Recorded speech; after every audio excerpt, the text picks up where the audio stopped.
ನಮಸ್ಕಾರ ಸರ್. ನಮಸ್ತೆ ಅಮ್ಮ. ಸರ್, ತಮ್ಮ ಹೆಸರು? ನಮ್ಮ ಹೆಸರು ಪಂಪಪತಿ ಅಂತೇಳಿ.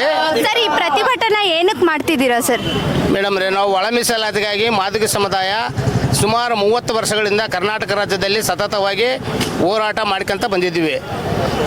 ಹೋರಾಟದ ಫಲವಾಗಿ ಸುಪ್ರೀಂ ಕೋರ್ಟ್ ಆದೇಶದಂತೆ ಮೀಸಲಾತಿಯನ್ನು ಜಾರಿ ಮಾಡಿರ್ತಾರೆ.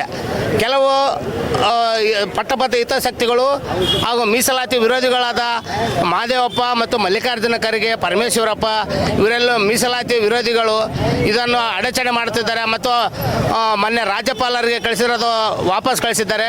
ಇದಕ್ಕೆಲ್ಲ ಇವರು ಒಳಸಂಚು ನಡೆಸಿ ಮಾದಿಗರಿಗೆ ಮೀಸಲಾತಿ ದಕ್ಕದಂತೆ ಇವರೆಲ್ಲ ವಿರೋಧಿಗಳ ವಿರುದ್ಧ ನಾವು ಇವತ್ತು ಪ್ರತಿಭಟನೆ ಮಾಡಿ ಎಲ್ಲ ಮಿನಿಸ್ಟ್ರುಗಳಿಗೆ ಈ ಸದನದಲ್ಲಿ ಧ್ವನಿ ಎತ್ತಬೇಕಂತಂದೇಳಿ ನಾವು ಇವತ್ತು ಎಲ್ಲ ಸಚಿವರಿಗೆ ನಮ್ಮ ಪರವಾಗಿ ಮೀಸಲಾತಿಯನ್ನು ಇವರ ಮೀಸಲಾತಿಯನ್ನು ಜಾರಿ ಮಾಡಬೇಕಂತಂದೇಳಿ ಒತ್ತಾಯಿಸಿ ನಾವು ಮನವಿ ಪತ್ರವನ್ನು ಕೊಡ್ತಿದ್ದೇವೆ. ಸರ್, ಈ ಮನವಿ ಪತ್ರದಲ್ಲಿ ಏನೇನು ಬೇಡಿಕೆ ಇದೆ ಸರ್?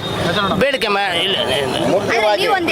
ಮುಖ್ಯವಾಗಿ ನಮಗೆ ಯಥಾವತ್ತಾಗಿ ಮೀಸಲಾತಿ ಜಾರಿ ಬೇಕು. ನಮ್ಮ 6 ಮೀಸಲಾತಿ ಆಗಿದೆ ಮತ್ತು 5ರಂತೆ 1% ಇವರು ಅಲೆಮಾರುಗಳಿಗೆ ಜಾರಿ ಆಗಬೇಕಂತ ನಮ್ಮ ಒತ್ತಾಯಗಳನ್ನು ಇದು ಮಾಡ್ತಿದ್ವಿ ಮೇಡಮ್.